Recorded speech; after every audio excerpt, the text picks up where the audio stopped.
Have you ever opened your eyes on a Monday morning, stared at the ceiling, and whispered to yourself, "Why am I still doing this? Why am I still working, grinding, waiting for a moment that never comes?"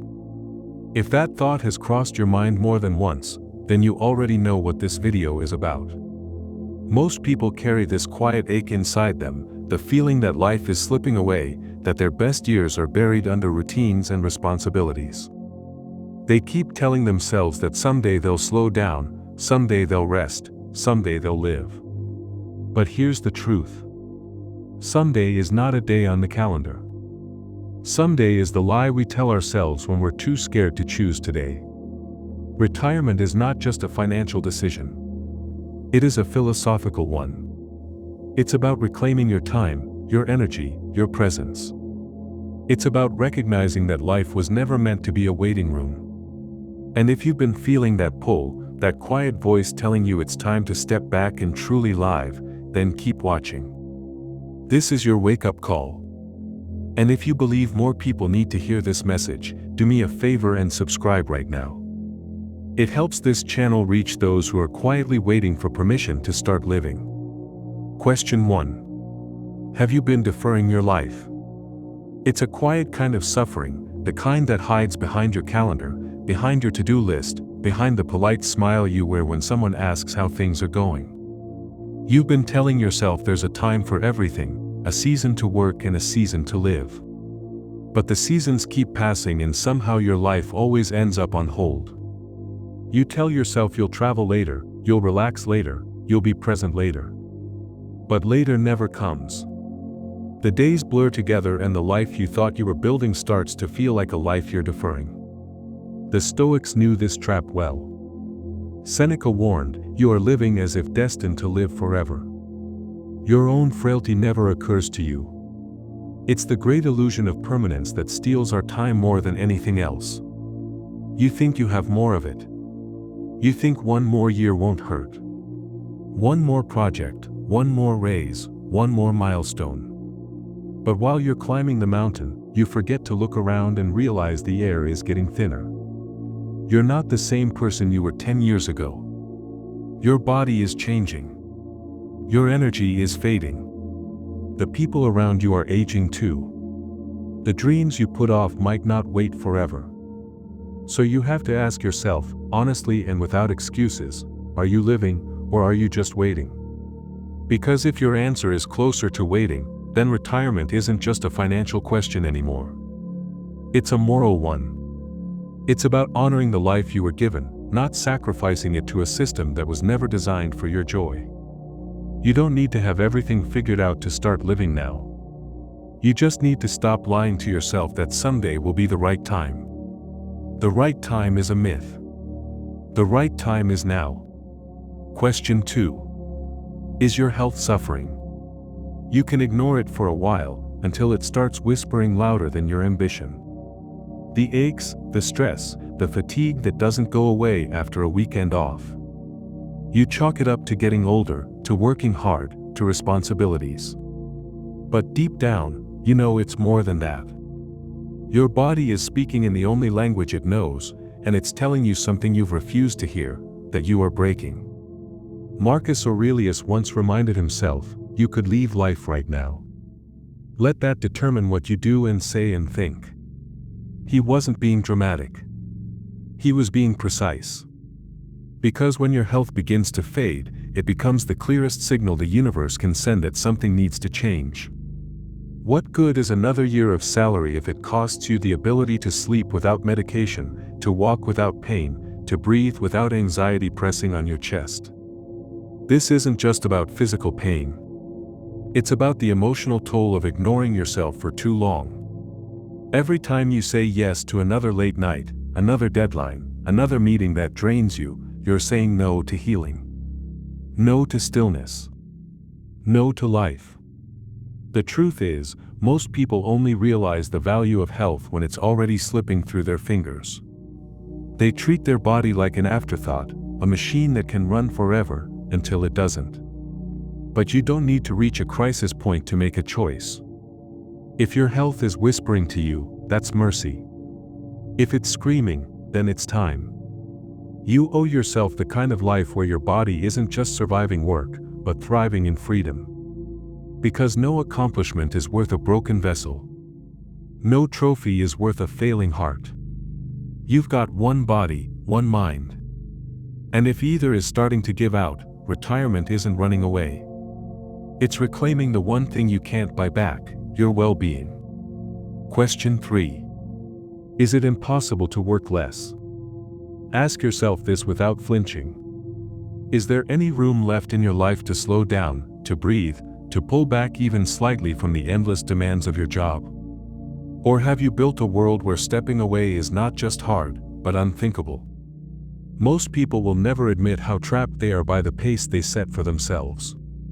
They wear exhaustion like a badge of honor, believing that productivity equals purpose, that constant motion means progress. But here is the truth no one tells you. If you cannot work less, you are not in control. You are being controlled. The Stoics believed in discipline, in fulfilling your responsibilities, but never at the expense of your soul. Marcus Aurelius once reminded himself that doing less does not mean doing nothing. It means doing only what is essential. If your workplace has no space for reduced hours, no respect for your boundaries, no path to gradually step back, then you are not a contributor. You are a cog. And if your own mindset doesn't allow you to detach, if you feel guilt at the thought of leaving work on time or shame when you do less than your maximum, then it is not just the system that needs changing. It is you. You must recognize when your effort is noble and when it is needless. Because the moment you realize that your health, your presence, your relationships are quietly bleeding away in the name of loyalty to a job that would replace you in a week, something inside you shifts. You begin to see that continuing on this path is not dedication. It is self-abandonment. The question is not whether you can work less. The question is why you believe you must always do more. If there is no off-ramp, no pause button, no flexibility, then you are not working. You are surviving. And that is no way to live. Question 4. Do you wish you had more time for family and loved ones? This is the question that strips away the noise. When the career ladder is climbed, when the money is made, when the title is secured, what remains? The quiet truth is this. Most people will look back on their lives and regret one thing. Not the missed promotions. Not the projects they didn't finish. But the people they didn't spend enough time with. The Stoics taught that the most precious resource you possess is not wealth, not knowledge, not even strength. It is time. And yet most of us give that time away like it's infinite. We miss birthdays because of deadlines. We skip conversations because of emails. We trade presents for productivity, and we call that sacrifice noble. But is it? Ask yourself, how many moments have you missed with your children, your partner, your parents, your closest friends? How many times have you thought, I'll make it up to them later? The Stoics would call that a dangerous illusion, because later is not guaranteed. Seneca wrote, "It is not that we have a short time to live, but that we waste a lot of it." If you feel a growing ache to reconnect, to sit at the dinner table without a screen, to laugh with those who love you without glancing at the clock, then your answer is already clear. Time with the people who make life worth living is not something you fit in. It is something you prioritize. Because the people you love are not waiting forever. They are quietly moving on, growing older, slipping into memories you never made. Retiring is not always about escaping work. Sometimes, it is about finally showing up where it matters. If you feel that time with your loved ones has become a luxury, then it is time to remember that it should be your foundation. Nothing else matters more. Not in the end. Not ever. Question 5. Do you know what you're going to do next? It sounds simple, but this might be the most important question of all. Retirement is not just the end of work. It is the beginning of a life without schedules, without structure, without someone else telling you what comes next. And that can either be liberating or terrifying. Some people dream of rest. Others dream of purpose. But most forget to ask themselves what that purpose looks like when the alarm clock no longer rings. The Stoics would tell you, a man without purpose drifts. Seneca warned that if a man does not know to which port he is sailing, no wind is favorable. So what port are you sailing to? Do you have a vision for your days? Have you found passions waiting in the background, ones you never had time to pursue? Or will your days blur into empty hours, filled with distractions instead of direction? The moment you retire is the moment you must become your own guide. No more meetings to attend. No more assignments to complete. Just you, your time, and the life you choose to build. This question is not a warning. It is an invitation. To dream. To define. To design something extraordinary. If you know what excites you, what pulls you out of bed without being forced, then retirement is not an ending. It is an arrival. But if you do not, take a moment. Reflect. Not to delay your exit, but to ensure your entry into something meaningful. A garden, a book, a cause, a trail, a craft. Whatever it is, let it be real. Because the Stoics remind us that leisure without virtue becomes decay. Purpose is not something you stumble into. It is something you build with intention, and it starts with asking this one question. If tomorrow were entirely yours, what would you do with it? Question 6. Can you afford to retire? This is the final gate. The most practical. The least romantic. And yet, it is the one that determines whether all your dreams, your plans, and your readiness can actually become reality. You can have the desire. You can have the purpose. But without clarity on your financial foundation, you are sailing blind. The Stoics spoke often about preparation, about not leaving life to chance. Marcus Aurelius reminded himself daily to be ready for whatever may come. That includes the realities of money. Have you done the math? Have you put pen to paper, or sat down with a planner who knows how to calculate the true cost of freedom? This is not just about whether you have enough to survive. It is about whether you have enough to live, to travel, to pursue passions, to say yes to family and no to stress. Too many people rely on vague feelings of "I think I am fine." But retirement is not built on feelings. It is built on facts.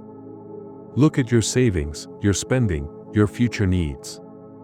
Have you considered inflation, healthcare, emergencies, the long game? If not, now is the moment. Because the greatest peace in retirement does not come from luxury. It comes from certainty. Knowing you can live without fear of running out. Knowing you will not have to return to a job out of desperation. If you can answer yes to this question, truly, deeply yes, then you have something powerful. Permission. Permission to step into the next phase of your life with confidence. To stop postponing joy in the name of productivity. To live. Not just exist. The Stoic does not fear the unknown. He prepares for it. And once prepared, he walks forward with calm, with presence, with resolve. If your finances are in order, then this is your sign. You are ready. And it is time. So here you are. At the edge of a question most never dare to answer. Have you waited long enough? Have you sacrificed too much? Have you finally earned the right to live life on your own terms? Retirement is not an escape. It is a return. A return to yourself. To your time. To your truth. If you answered yes to those 6 questions, then you already know the truth. You are not just ready. You are overdue. The clock has been ticking while you've been waiting for permission. But the Stoics taught us something powerful. No one can grant you permission to live. You must take it. You must declare your time sacred and your peace priceless. So if this message stirred something in you, take a moment now. Leave a comment below and share which question hit the hardest. Tap that like button if you felt the weight of these words. And if you are ready to live more deliberately, more consciously, then subscribe and join us for what comes next. Because this is not the end. This is the beginning of a life lived on purpose. Stay stoic and build your stoic legacy.